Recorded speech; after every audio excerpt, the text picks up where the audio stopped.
महाराष्ट्र राज्यातील शिक्षण विभागाला हादरा देणाऱ्या बोगस मुख्याध्यापकाच्या नियुक्ती पत्राचा घोटाळा समोर आल्यानंतर अनेक व निवृत्त शिक्षकांच्या जागेवर नव्याने शिक्षकांची नियुक्ती करण्यात आली। परंतु मात्र या प्रकरणात गोंदियातून एक संस्था सचिव मेश्राम याला अटक करण्यात आली। तसेच महेंद्र म्हसकर हा सहकारी बोगस दस्तावेज बनविणारा यांना अटक करण्यात आली। त्याचप्रमाणे भंडारा जिल्ह्यातील देखील तत्कालीन शिक्षणाधिकारी या प्रकरणात त्यांचे नाव पुढे आले असून त्यांचा जिल्हा परिषदेतील सहाय्यक कर्मचारी याला सुद्धा मागील 7 वर्षात अगोदर भंडारा शिक्षण विभागातून अँटी करप्शनच्या माध्यमातून अटक करण्यात आली होती। सध्या हा कर्मचारी जिल्ह्यातील अनेक संस्थांचे शालार्थ आयडीचा वापर करून संस्था संचालकांना हाताशी धरून नव्या शिक्षकांच्या नियुक्ती करण्याचे काम करत आहे।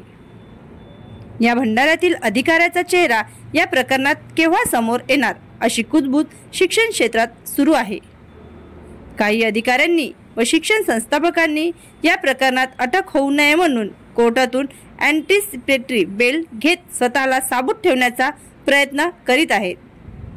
तर असे काही बोगस कागदपत्र बनविण्याची शोध मोहीम पोलिसांकडून अजूनही सुरू आहे।